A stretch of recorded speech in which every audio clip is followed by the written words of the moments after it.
제가 이제 1년 강의 일정을 잠깐 말씀을 드리면은 지금 예비 순환이죠. 1순환, 2순환, 3순환, 4순환. 그러고 이제 내년에 시험을 보게 돼요. 근데 이제 내년에 P셋은 이제 요때 봅니다. 2순환 후에 이제 보게 돼요. 그러고 이제 예비 순환하고 1순환 사이에 금년도 이제 2차 시험이 있는 거죠. 이렇게 되는데 여러분은 이제 예비 순환 듣고 요때는 이제 기본 이해 보고 모의고사 같은 것도 많이 안 봐요. 제가 이제 예비 순환 때 일단은 한 2번 본다 이렇게 이제 계획을 세웠는데 그렇게 보고 그리고 예비 순환이 24회죠. 1순환이 보통 뭐 한 21회 정도 돼요.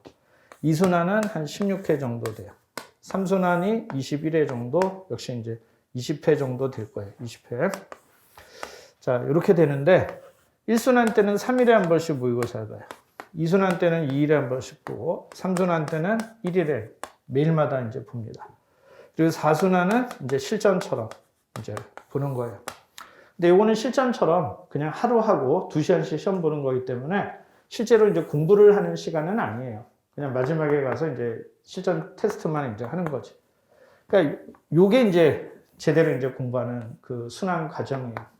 순환 과정인데 지금은 정화준 교수님 책으로 이제 기초를 쌓아요.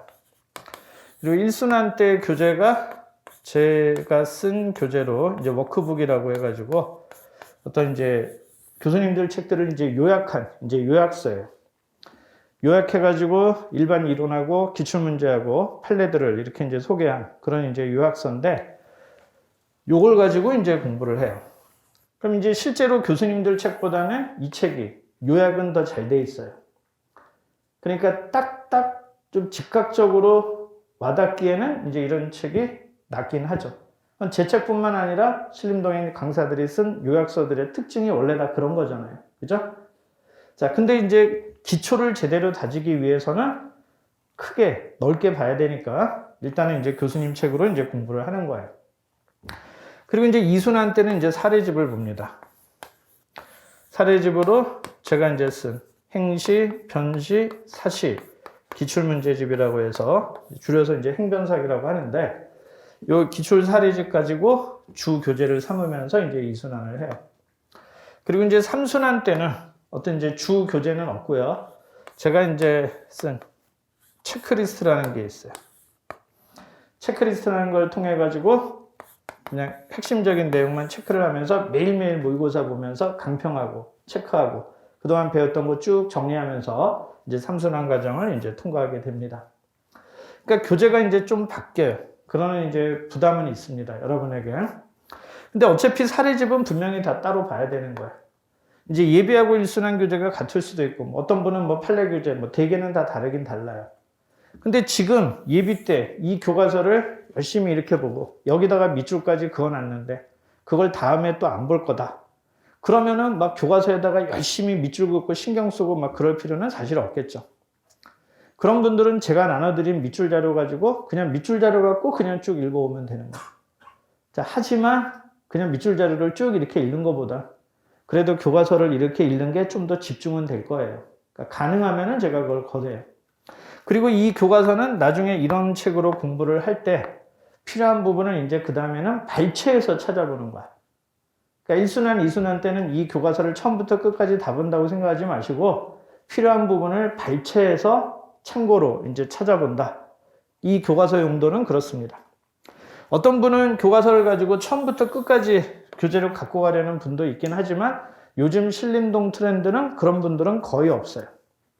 결국 마지막에는 이제 요약서 가지고 공부를 해요. 제 수업을 들은 사람들도 워크북 가지고 마지막에 정리하는 분도 있고 어떤 분들은 사례집에 나오는 그 포맷만 가지고 마지막에 정리하는 분도 있고 어떤 분은 여기 체크리스트가 좋아요 하면서 체크리스트 가지고 막판에 따다다다다다 이렇게 하는 분도 있고 어떤 분은 시험 보기 전날까지 그냥 쟁점 강기만 열심히 보고 가지고 쟁점 강기 가지고 시험 보기 전날 그냥 빨리 한번 스크린하고 시험장에 들어가시는 분도 있고 다 굉장히 제각각이에요. 여러분이 공부를 하다 보면은 아, 나한테 조금 더 잘 맞는 책이 뭐다 이런 게 가늠이 될 거예요. 지금 미리 정할 필요는 없어요. 지금은 책을 보고 이해를 하면서 일단 쟁점과 관계를 가지고 많이 접하고 나중에 공부를 하다 보면은 아, 나는 이거 가지고 나중에 정리를 해야 되겠다. 이렇게 이제 하셔도 돼요. 사실은 가장 바람직한 거는 워크북 같은 거 갖고 마지막에 정리하는 게 좋아요. 이게 분량은 많다 하더라도 아주 요약해 놓은 거는 마지막에 정리를 할 때 어떤 문제가 있냐면 자기가 공부가 잘 돼가지고 컴팩트하게 요약된 거 보면서 착착착착 넘어가면은 금상첨화겠지. 근데 막판에 이렇게 착착착착 넘어가는데 뭐가 막혀. 막히면 다시 또 막 착 뒤져가지고 다 찾아보고 이거 해결하고 넘어가야 돼. 근데 이제 이런 책 같은 걸 가지고 마지막으로 정리를 해놓으면 그럼 보다가 막혀도 거기서 바로바로 해결하고 넘어갈 수 있는 것이고 책이 많다 하더라도 그 중에 나중에 답안에 쓸 것만 추려내면은요. 그럼 사실 또 큰 부담이 되지 않을 수도 있어요. 그러니까 이제 그런 게 바람직하긴 한데 그래도 일단은 뭐 한 600 몇십 페이지 되고 두껍고 600, 700페이지 되고 두껍고 하니까 그러니까 그냥 얇은 책 한 200페이지 정도 되는 거를 가지고 그냥 마음이 그래요. 사람 마음이라는 게. 이게 200페이지 작으니까 이거 갖고 하는 게 내가 더 빨리 보겠지. 이런 생각으로 이제 그걸 택하는 경우들이 많이 있습니다. 그건 앞으로 여러분들이 이제 공부를 해가면서 이제 판단을 하시면 되는 거예요. 지금 미리 이제 결정할 필요는 이제 없습니다.